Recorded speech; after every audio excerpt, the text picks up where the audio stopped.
Hi everyone, welcome to another episode of Business for Builders, the podcast. My name is Max Peterson. Today, I just want to cover off, you guys and gals are out there and you're trying to build a business, but I'm telling you, we've talked about this before. I mention it all the time because the truth is the truth. Businesses run off the back of systems, but humans run the systems. So today I'm going to talk about toxic personalities. And, I think a couple of keys to putting the human resource in place to enable you to have the business that you want, because you can't do it all. I'm going to talk about culture, recruitment process, and fire faster. I think they're the major components because, I think what we got to understand is that as a building company, if you are, we deal all day, every day with retail focused. So most of the time residential renovations and custom homes. And so if you're in the same sort of business, but even if, at one point I had 15 carpenters working for me just as a carpentry contractor. So it would very much tie into that. If you're a trade services type business, this is gonna apply to you as well. Toxic personalities will steal your profit. That's the bottom line. And the reason is because you're going to spend a lot of your time, debating whether or not the individual with the toxic personality, just because they're a good performer, you'd be like, well, he or she puts out really good work and they, do this or that, but they don't play well with others. Maybe they're disrespectful of some of the protocols and the systems that you've got in place, and you're having a hard time firing their ass because they do produce. Look, if you're playing the short game and you're worried about short-term profit, you'll probably be able to justify keeping that person on your team. However, if you want to build a business over the next sort of 2, 3, 4, 5 years that gives you some lifestyle, then to do that, you're going to need people in there that you can trust. And not only that, you're going to need people in there that you can trust to lead other people. You feel me? So they're not just there. You don't want just people, like if this toxic personality, and you've got a really good, let's call it a manager, and this toxic personality refuses to take orders from the manager, but will only take orders from you, the business owner, straight away, all of a sudden, you're having the tail wag the dog. You're having that individual basically disrespect the process that you've got in place and the person that you've got in place. Therefore, you're in a situation, well, again, I don't want to lose the guy or the gal because they put out good work. But what it does is it compromises your lifestyle. And let's face it, maybe you love what you do, and I do. But I certainly miss sitting on the beach and sipping martinis and, watching the sun go down. I don't mind doing a bit of that either. So, we want to have a balance somewhere between the work and then the risk we put out there, and then, of course, the reward. So what you can understand clearly is that culture really is the foundational stone of you building your business. And really culture just means it's really what I would call a servant attitude. So he who leads the most does that because they have learned to serve the best. Is that clear? He who serves the best will lead the most. So, for me as CEO of this company in North America, I just see a couple of things. One, if anything goes wrong, it's my fault. And B, I can't do it by myself. It's got to be a team effort. And so, to build the kind of business and the kind of brand that I want to build in North America, I've got to make sure that we understand that we deliver value to our clients. I often talk to both employees and to franchisees that, the way that we figure out our process is to make sure, or our priority process is that we always act in the best interest of the brand. And so, any time that we have situations with clients, we operate and we act in the best interest of the brand. No, I'm not saying that we have clients push us around and take us for a ride. None of that. We always talk about firmness with courtesy. That's a little hot take. We don't want to be pushed around. We don't want to have the tail wag the dog, but we certainly, we certainly respect the client's viewpoints. But we always act in the best interest of the brand. So in the event that, I have maybe a franchised operator who's maybe, there's some situations there, I'll always look at who is acting in the best interest of the brand. And I think I think what happens is when you draw that line in the sand right at the beginning, then everyone operates in accordance with that unwritten mandate. And that is that we act in the best interest of the brand. So when we've got clients that have complained about certain things, we look at the short-term gain and the long-term gain. And if we're going to lose a little bit short-term, but we're able to get a video testimonial from that client, that's a fair deal.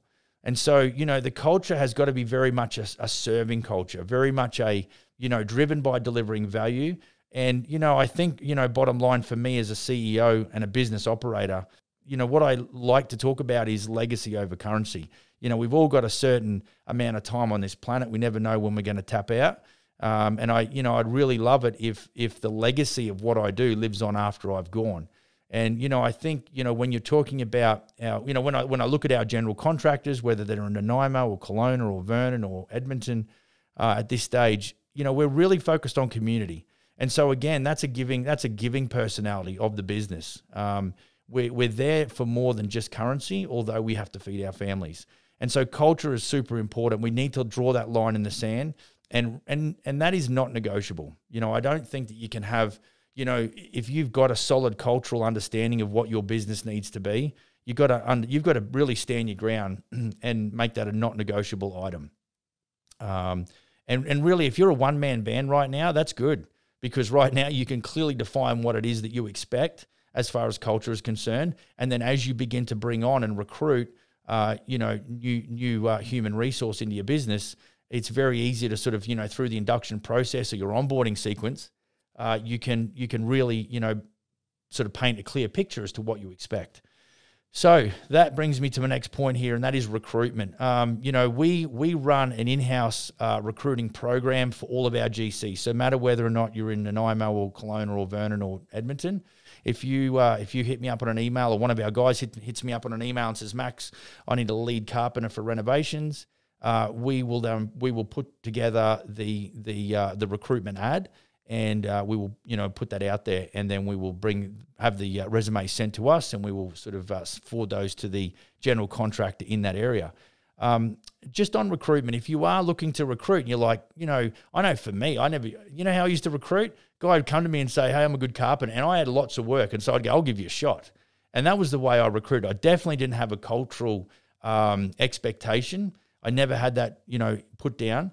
And so I was already in trouble because my culture wasn't defined and my recruiting process wasn't really targeted, and it wasn't well defined. And so, if you're in the business and you are looking to recruit, I'll give you a couple of tips.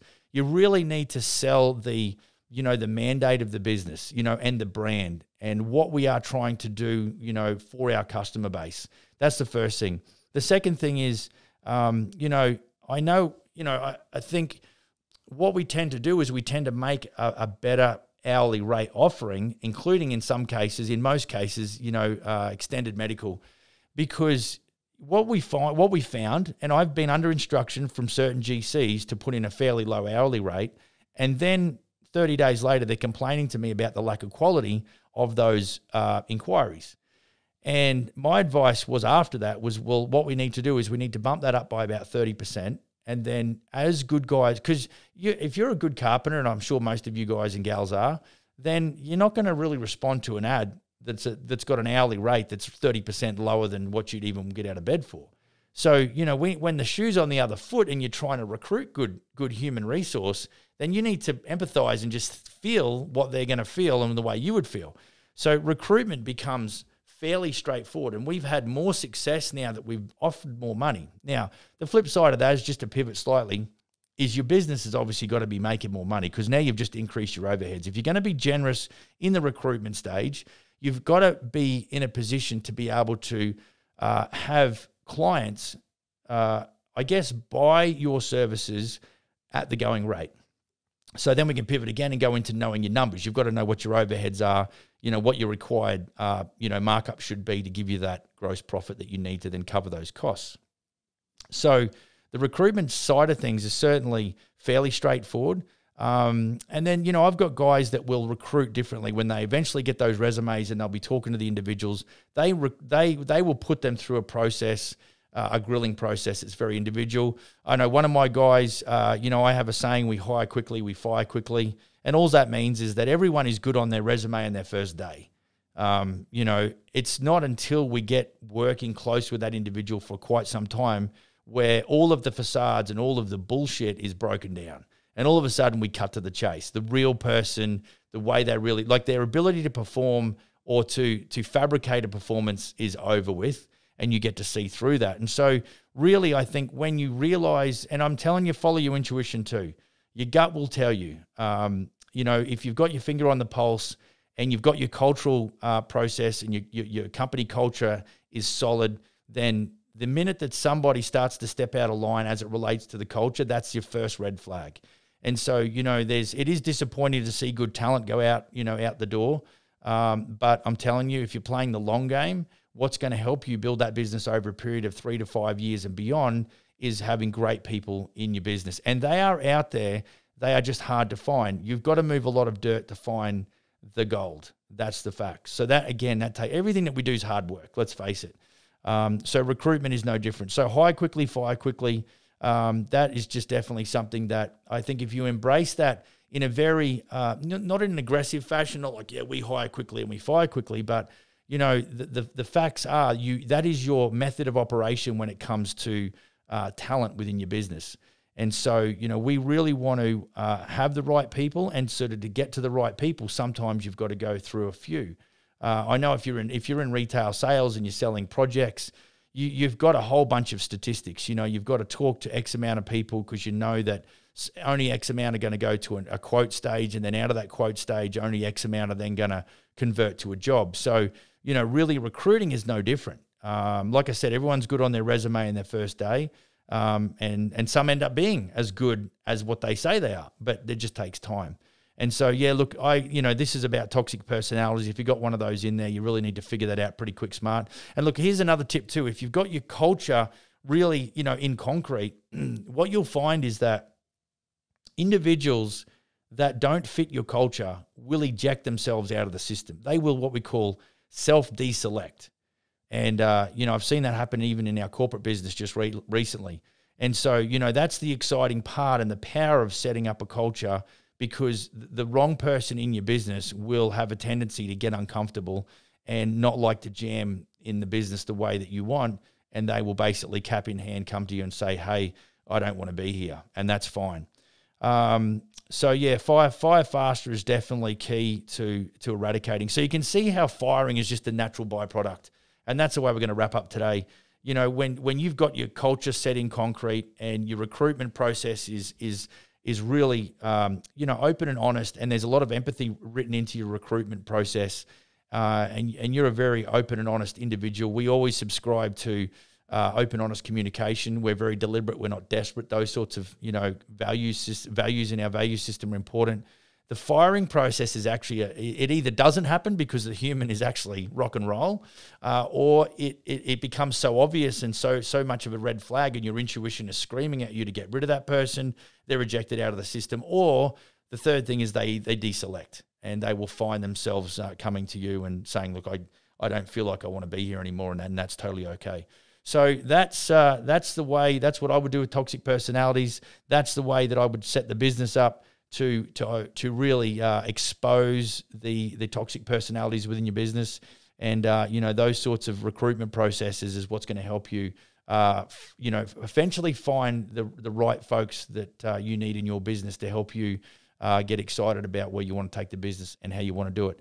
So again, I would just let you know, you can email me, max@businessforbuilders.ca. If you want to have a conversation via email, feel free to drop me any emails about hiring and firing, or anything else that you've heard on this podcast. I would love to hear from you. I will get back to you as quickly as I can, and it would be it'd be a privilege for me to do that. And so, look, we'd love you to like this podcast, to share the podcast if you know anyone who might benefit from this sort of information. And we really respect your time and the fact that you've just sat through about 15 minutes of me waffling on. So have a great day, build a massive business, and we look forward to seeing you next episode.